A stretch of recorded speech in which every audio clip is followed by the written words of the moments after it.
কেমন লাগলো? খুব ভালো লাগলো। প্রথম প্রার্থী হচ্ছেন এবার এমএলএ ইলেকশনে, কি উত্তেজনা কিরকম হয়েছে? আমি তো প্রথম প্রার্থী, আজকে বিধানসভার কেন্দ্রে প্রার্থী হয়ে নিজেকে সেলিব্রিটি মনে হচ্ছে। দিদি আজকে সারাদিনের কি কি রুটিন রয়েছে, কি কি সারাদিন রাত 10টা অবধি আমি বুথে যতক্ষণ ভোট না হয়, যতক্ষণ মেশিন ইভিএম মেশিন ঠিকঠাক করে না যায়, ততক্ষণ আমি বুথে অভিযোগ আসছে যে পোলিং এজেন্টদের, বিরোধী পোলিং এজেন্টদের বসতে দেওয়া হবে। আরে ওদের তো, ওরা তিনও পার্টি তো সবসময় অভিযোগ করছে। কংগ্রেস বলুন, ফরওয়ার্ড ব্লক বলুন, আর বিজেপি বলুন, এদের কাজই হচ্ছে অভিযোগ করা। 100% আশাবাদী, এটা নতুন করে বলার কিছু নেই।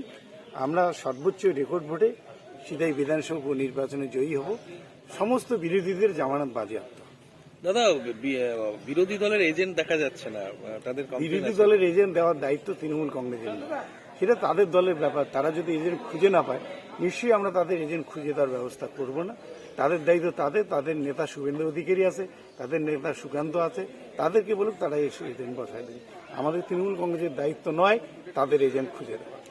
সারাদিন আজকে কি কাজ রয়েছে? সারাদিন আমি প্রত্যেকটা নদীর ওই পারে, আমি 12টা অঞ্চল আছে, সেখানে আমি প্রত্যেক বুথে যাওয়ার চেষ্টা করি। ভোটে জিতলে প্রশাসক হিসেবে কেমন কাজ করবেন সঙ্গীতারা, কি মনে হয়? অবশ্যই ভালো কাজ করবেন, কারণ তার কাজ করার অভিজ্ঞতা আছে। উনি 5 বছর প্রধান ছিলেন এবং 2 বছর 2টা টার্মে পঞ্চায়েত সমিতির সভাপতি, এবং কাজ করার যে অভিজ্ঞতা, উনি জেলা থেকে শুরু করে সমস্ত স্তরের আধিকারিকদের সঙ্গে একটা সুসম্পর্ক আছে, অতএব কাজ উনি ভালোভাবে করতে পারেন।